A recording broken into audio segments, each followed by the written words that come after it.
Hi viewers! Tara samahan niyo akong gawin itong milestone cake ng aking baby Dior. At para po sa mga hindi pa nakakaalam, kami po ay gumagawa ng customized cakes, mapadibo, kasal, anniversary, birthday, christening, manipuling cake, gender reveal, at itong milestone cake na katulad ng ginagawa ko ngayon para kay baby na ika 4 months niya. Dahil usong-uso nga itong milestone cake, syempre hindi naman pwedeng wala ang ating baby Dior dahil since baker naman tayo ay dapat maki-trend na rin, 'di ba? Dagdag portfolio din 'yan. As you can see, cupcake po ang ginamit nating base dito. Ito po yung tinatawag na pull apart number cupcake. And for today's video, ipapakita ko sa inyo kung paano ko ito ginagawa. So first, dinikit ko muna yung cupcake doon sa ating board. Yung ginamit kong pandikit doon ay glucose syrup para dikit na dikit talaga siya. Nakita niyo naman kanina, 'di ba? Pag binuhat ko siya, hindi siya naalis, hindi siya natanggal. So, 'yun ang maganda gamiting pandikit, ang glucose syrup. Sa bilang naman ng cupcakes ay nakadepende po iyon sa number. So, itong number 4 ay nakagamit ako ng 10 pieces na 3 ounce ang size ng ating cupcakes.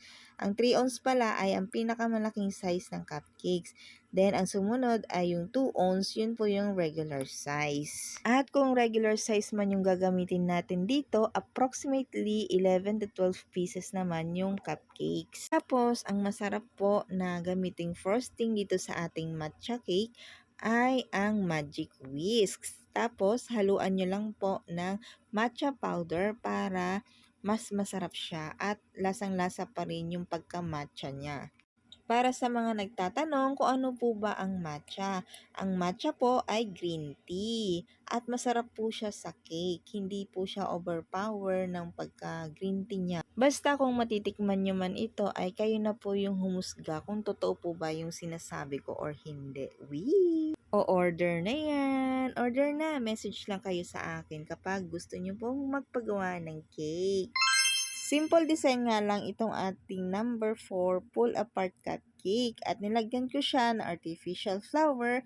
Yang nakikita nyong bilog na kulay red na mukhang cherry, artificial flower po yan. At gumawa din ako ng chocolate bars. Ako lang gumawa niyan, may molder kasi ako niyan.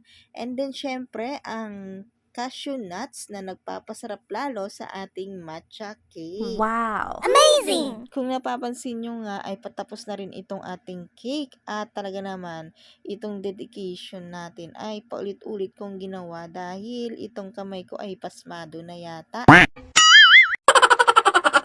Kaya naman bilisan na natin at baka kayo naman ay mainip na. At siya nga pala ang lola nyo ay baker slash vloggerist na rin po talaga. Kaya kung sino man po yung mga hindi pa naka-follow sa aming page, Becky naman, paki-follow na. At ito na nga ang ating finished product, no? Ano sa tingin nyo? Maganda ba?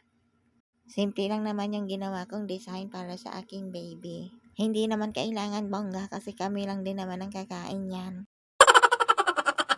So, yan lang for today's ganap. Thank you for watching. Paki-follow po ang aming page. Thank you! Babush!